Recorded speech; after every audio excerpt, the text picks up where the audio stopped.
Assalamualaikum warahmatullahi wabarakatuh. Hari ini kita lanjutkan lagi kuliah Termodinamika 2 dan di minggu ini kita akan masuk ke pertemuan kelima. Di pertemuan kelima ini saya akan memberikan materi yang baru lagi. Jadi yang untuk kesetimbangan uap cair saya anggap sudah selesai. Di pertemuan 5 ini kita akan berbicara tentang solution thermodynamics. Jadi di sini kita akan lebih banyak membahas tentang mixture, campuran atau larutan, kurang lebih seperti itu. Dan di pertemuan ini saya akan memberikan pengantarnya dulu, masih materi pendahuluan, nanti untuk lebih lengkapnya insya Allah akan saya lanjutkan di pertemuan-pertemuan berikutnya. Jadi untuk tujuan pembelajarannya, setelah menyelesaikan pertemuan ini, mahasiswa mampu memahami konsep dasar larutan atau campuran dalam termodinamika. Pertama kita akan bahas dulu definisi atau secara teori solution itu pengertiannya apa. Jadi solution atau yang biasa dikenal sebagai larutan merupakan suatu campuran yang terdiri dari dua komponen atau lebih.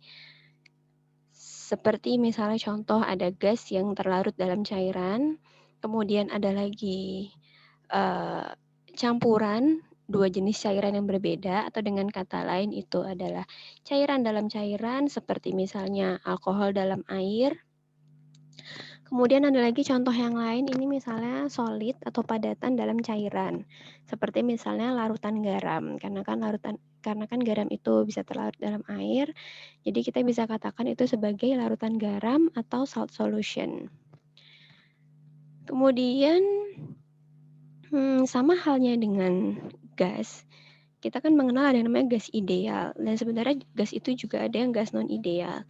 Nah di sini dalam pembahasan kali ini, di mana kita berbicara tentang solution atau larutan, itu juga ada yang sifatnya ideal dan non ideal.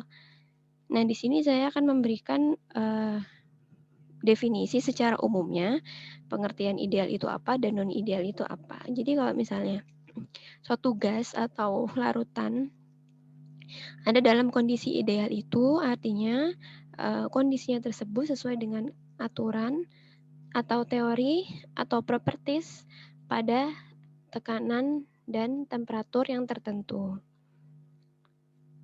Kemudian kalau gas atau larutan non ideal itu kebalikannya dari yang ideal tadi, di mana gas atau larutan non ideal itu terdapat deviasi dari kondisi idealnya. Jadi di non ideal ini dia tidak sesuai dengan aturan, teori dan properties. Jadi ada penyimpangan-penyimpangan.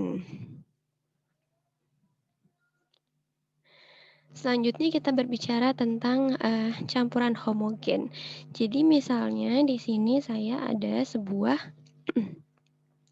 misalnya saya pada mulanya mempunyai 3 buah komponen murni, yaitu komponen A, B, dan C. Nah, masing-masing ini memiliki sifatnya masing-masing. Atau kalau misalnya dalam materi ini kita bahas sebagai molar properties gitu. Jadi misalnya masing-masing komponen ini mempunyai sifatnya sendiri-sendiri, di mana sifatnya tersebut itu masih sebagai senyawa murni. Jadi di sini tadi saya katakan itu ada molar properties, itu dilambangkan dengan M ininya. Ini untuk A, jadi untuk senyawa murninya kita MA. Di sini ada barnya, nanti saya jelaskan apa maksudnya itu. Kemudian di sini ada MB. Di sini ada MC. Nah, ini adalah sifat masing-masing komponen dalam kondisi murninya sebelum mereka dicampur. Kemudian dari ketiga komponen ini akan saya campurkan sejumlah tertentu begitu. Nah, akhirnya setelah dicampurkan A, B, dan C ini, di sini makanya ada dalam larutan ini mengandung A, B, dan C. Nah, di sini kita berbicara tentang homogen. Jadi homogen itu apa? Jadi, larutan homogen itu bisa dikatakan apabila komposisinya ini sama di seluruh bagian campuran. Jadi misalnya ini, A, B, dan C-nya ini udah tercampur secara merata, jadi konsentrasi larutan ini dalam satu wadah itu sama semua, sehingga apabila kita ambil sebagian, misalnya kita ambil dari sini, sebagian dari larutannya ini, kemudian atau kita ambil dari sini, jadi dimanapun itu konsentrasinya akan sama. Jadi misalnya dari, proses pencampuran ini, kita mengetahui komposisi akhirnya untuk A itu 75%, B 20%, dan C 15%. Nah, ini nanti artinya ini akan selalu sama ketika misalnya kita ambil sebagiannya dari, larutan ini. Jadi komposisinya akan tetap segini, itu adalah larutan homogen. Kemudian kalau misalnya tadi saya katakan bahwa masing-masing komponen ini kan mempunyai molar properties. Nah, ketika mereka dicampurkan nanti dalam larutan ini, makanya akan, molar properties-nya itu nanti akan M, gitu. Ini penulisannya beda, ini ada barnya, ini tidak ada. Nanti kita, bahas di slide berikutnya.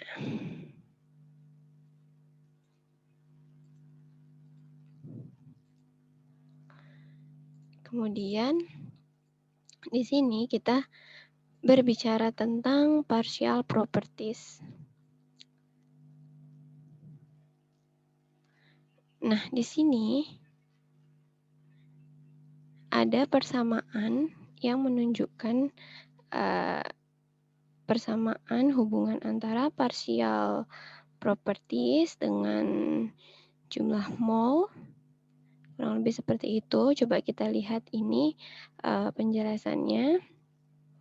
This equation define the partial molar property of species E in solution. Nah, jadi di sini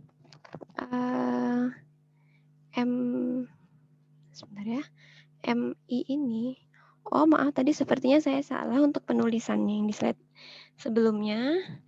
Nanti kalau misalnya ini sudah dibahas di slide berikutnya, nanti coba saya ralat di slide yang sebelumnya tadi, yang proses pencampuran tadi. Jadi sekarang ini kita bahas dulu yang di sini. Ini adalah partial molar property. Jadi partial molar property itu namanya gini tadi. Tadi kan saya bilang di slide sebelumnya itu ada barnya ya. Ternyata tadi saya keliru, saya salah tadi. Kalau misalnya ada barnya ini, itu artinya partial molar property. Jadi itu bukan menunjukkan sifat komponen yang dalam keadaan murni. Jadi ini menunjukkan sifat bagian dari suatu komponen gitu dalam larutan. Gitu. Kemudian di sini ada penjelasan juga, generik simbol Mi bisa berlaku untuk U, internal energi, bisa juga untuk entalpi, bisa juga untuk entropi S, atau energi Gibbs. Jadi di sini tuh M di sini bukan semata-mata menunjukkan konsentrasi molar ya. Jadi di sini M itu bisa menunjukkan berbagai properties untuk suatu campuran gitu. Jadi kita bisa berbicara tentang energi dalam, bisa tentang entalpi, entropi, atau energi Gibbs. Nah, terus di sini dijelaskan juga bahwa persamaan ini adalah response function yang menunjukkan perubahan total properti M akibat adanya penambahan sejumlah komponen pada T dan P tertentu. Jadi di sini persamaan ini menunjukkan itu perubahan ketika kita menambahkan suatu komponen ke dalam larutan. Gitu. Jadi kurang lebih seperti itu maksud dari persamaan ini. Selanjutnya,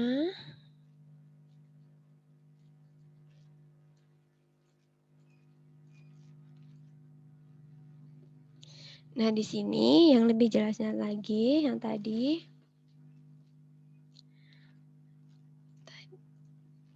Nah di sini bisa dilihat. Jadi bedanya apa antara M saja atau M yang ada barnya, M tanpa bar, tapi ada di sini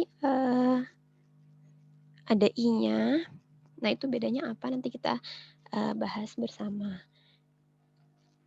Nah jadi di sini molar properties itu secara umum itu dinotasikan dengan simbolnya M.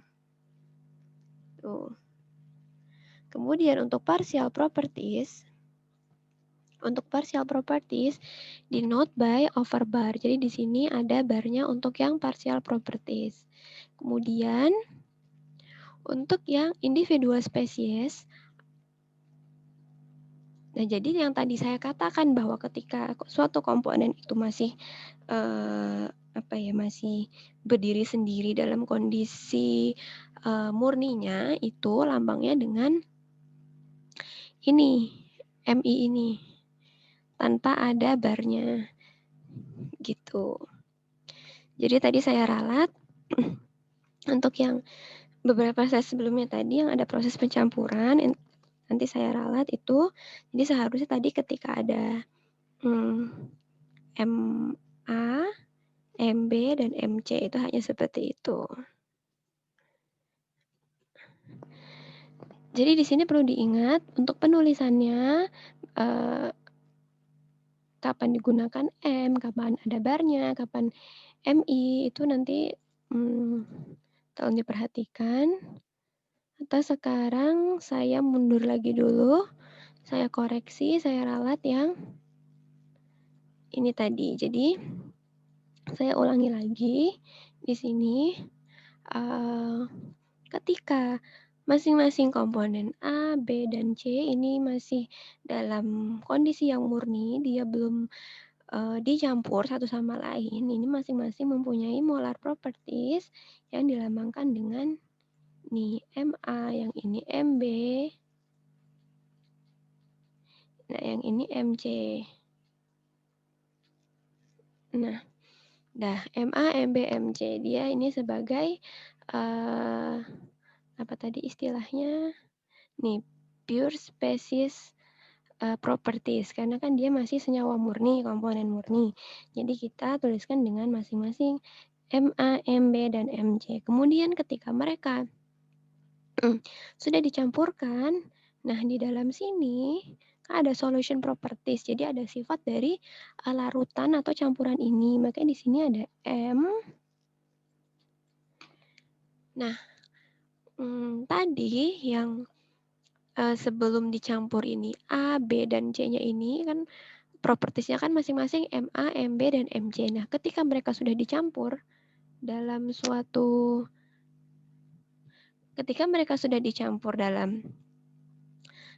satu wadah gitu misalnya ya. Jadi di dalam sini tuh masing-masing MA, MB, MC ini jadi ini yang ada barnya. Jadi partial molar properties.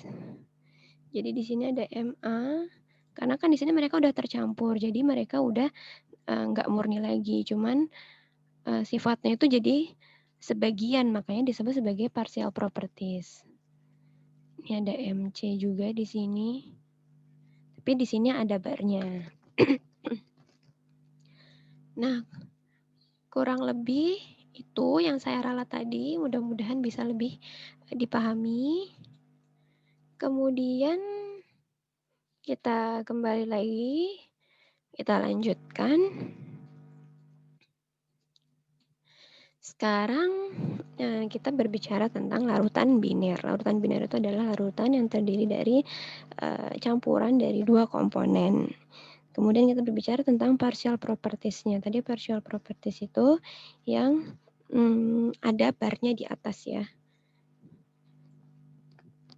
Di sini kita lebih bahas ke persamaannya yang digunakan dalam suatu larutan biner. Jadi secara umum, tadi kan M ini kan solution properties ya, jadi sifat dari larutan kan. Jadi biasanya larutan itu kan terdiri dari beberapa komponen. Nah, untuk menghitung sifat totalnya atau molar properties totalnya ini, kita bisa menjumlahkan hasil dari perkalian XI dan MI yang bar. Jadi di sini ketika kita mau menentukan misalnya propertiesnya konsentrasi, kita mau menentukan konsentrasi suatu larutan. Nah, di sini kita punya komponen A dan B. Jadi atau komponen 1 dan 2 gitu. Jadi di sini M itu sama dengan X1. M1 bar tambah X2, M2 bar gitu. Nah, X di sini adalah fraksi mol. Fraksi mol. X di sini adalah fraksi mol komponen. Jadi kalau misalnya A dan B, nanti fraksi mol A ada fraksi mol B.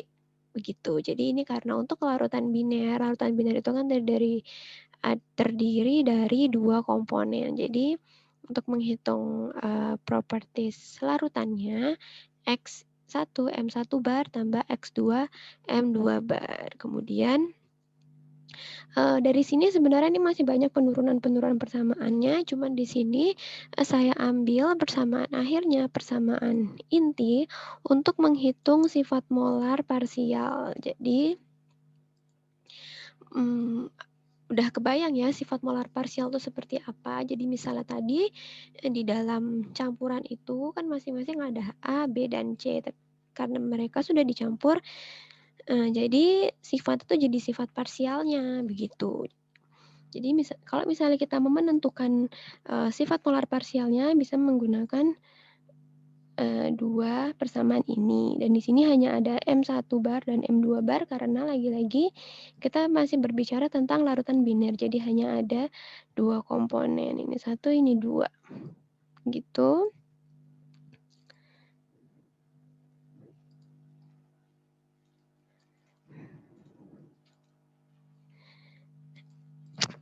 Nah, untuk masalah pencampuran dan molar properties tadi saya anggap cukup pengantarnya. Kemudian berikutnya ini saya akan membahas tentang fugasitas. Jadi fugasitas di sini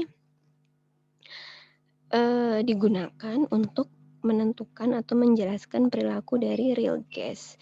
Jadi real gas itu apa? Real gas itu adalah lawannya dari gas ideal. Jadi bisa dikatakan juga sebagai gas non ideal. Jadi kalau misalnya gas yang kondisinya tidak ideal itu kita katakan sebagai real gas.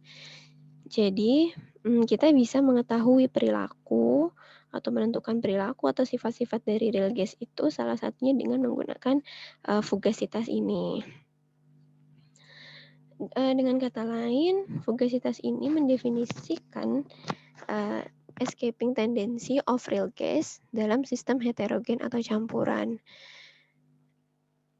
Di mana escaping tendency itu maksudnya apa? Jadi escaping tendency itu maksudnya adalah perubahan fase. Di mana perubahan fasenya ini kan perubahan fase itu sendiri itu ada yang sistemnya homogen, ada yang sistemnya heterogen. Nah, di sini fugasitas itu escaping tendensinya itu dalam sistem yang heterogen atau campuran. Jadi si gas itu tuh mengalami perubahan pada suatu sistem yang heterogen. Atau saya berikan contoh, misalnya di sini adalah LPG. LPG atau liquefied petroleum gas itu kan pada dasarnya fasenya itu gas. Kemudian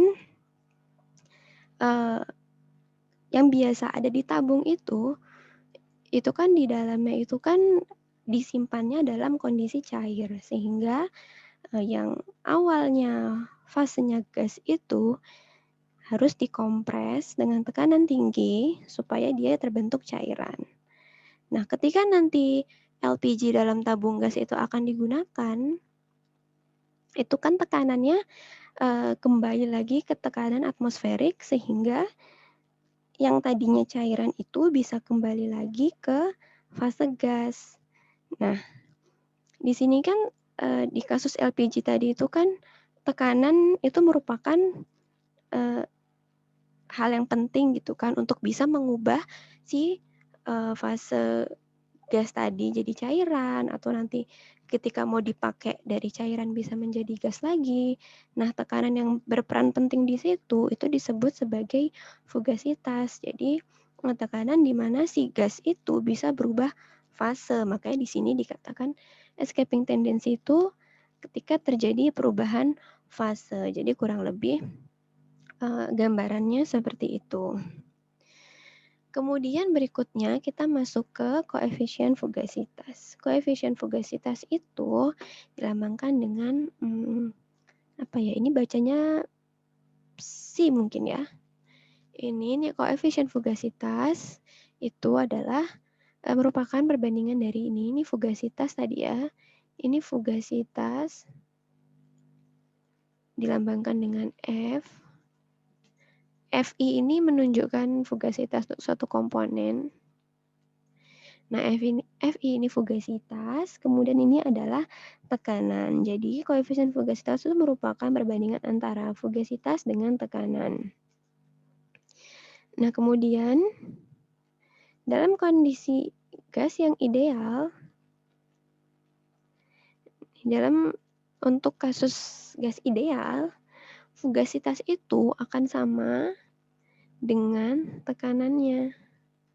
Itu. Jadi kan dari tadi kan saya juga memberikan contoh terkait dengan tekanan. Jadi untuk gas yang berada dalam kondisi ideal itu fugasitasnya itu sama dengan tekanan besarnya ya.